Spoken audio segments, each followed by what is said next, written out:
আজকে হচ্ছে 11ই জানুয়ারি, আর হয়তো এক মাসেরও খুব কম সময় বাকি আইসিসি টি-20 ওয়ার্ল্ড কাপ 2026 সব মিলিয়ে 24-25 দিন বাকি, কিন্তু এখনও অনিশ্চয়তা যে বাংলাদেশ এই বিশ্বকাপে খেলবে কিনা সেই বিষয়টি সাধারণ মানুষ থেকে শুরু করে ক্রিকেটার, ফ্যান্স সবাই জানতে চাচ্ছেন আসলে শেষ পর্যন্ত কি বাংলাদেশ বিশ্বকাপ খেলবে।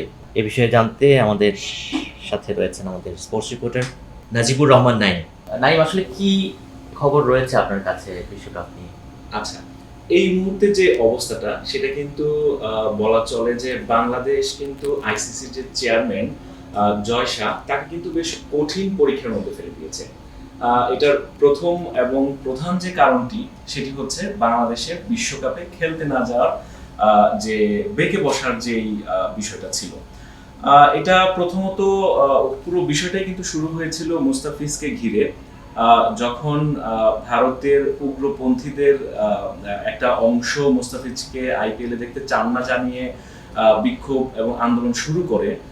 সেখান থেকে কিন্তু তারা বাধ্য হয়ে এক প্রকার রাজনৈতিক চাপ বা বিসিসিআই এর যে চাপ, সেখান থেকে বাধ্য হয়েই কলকাতা নাইট রাইডার্স আইপিএল থেকে মুস্তাফিজকে বাদ দেয়। সেটা আমরা সকলেই জানি, এটা বেশ পুরনো একটা খবর।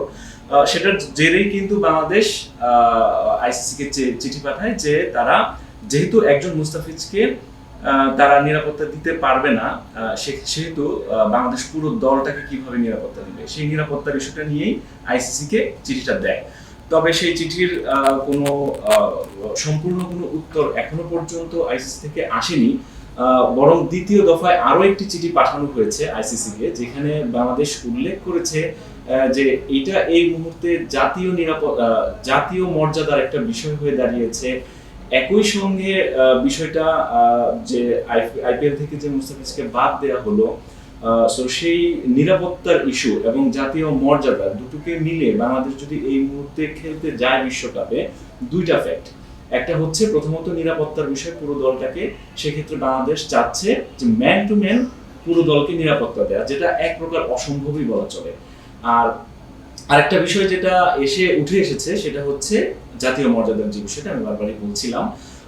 সো দুইটা বিষয় মিলিয়ে কিন্তু এই মুহূর্তে আইসিসির যে চেয়ারম্যান জয় শাহ, তার সামনে খুবই কঠিন একটা পরীক্ষা হয়ে দাঁড়িয়েছে। একদিকে ভারতীয় ক্রিকেট বোর্ড, আমরা জানি যে তিনিও কিন্তু ভারতের, অন্যদিকে বাংলাদেশ আইসিসির পূর্ণ সদস্যের একটি দল, পয়েন্ট অর্জন করে কিন্তু বিশ্বকাপে খেলার যোগ্যতা অর্জন করেছে। সেই হিসাবে কিন্তু চাইলেই যে বাংলাদেশকে বাদ দিয়ে বা সরিয়ে টুর্নামেন্ট আয়োজন করবে সেটারও কিন্তু কোনো সুযোগ নেই। একই সঙ্গে যেটা করতে হচ্ছে, জয় শাহকে এখন এই মুহূর্তে বিসিসিআই এবং বাংলাদেশ ক্রিকেট বোর্ড অর্থাৎ বাংলাদেশকে দুই দিকেই অভিভাবক হিসেবে কাজ করতে হচ্ছে। সেই রোলটা পালন করাই কিন্তু তার জন্য এখন কঠিন পরীক্ষা হয়ে দাঁড়িয়েছে। একই সঙ্গে আজকে অর্থাৎ রোববারে বিসিসিআই এর সঙ্গে জয় শাহ একটি বৈঠকে বসবেন।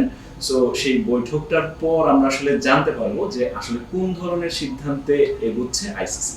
অনেক ধন্যবাদ নাইম, নিশ্চয়ই আপনি ওই জয় শাহর মিটিং এর পরেও আরো আপডেট জানাবেন আমাদের। জি, আমরা চেষ্টা করবো যে জয় শাহর মিটিং এর পরবর্তীতে যে আপডেটগুলো আসে সেগুলো জানিয়ে দেওয়ার জন্য চ্যানেলের সঙ্গেই থাকবেন। ধন্যবাদ সবাইকে।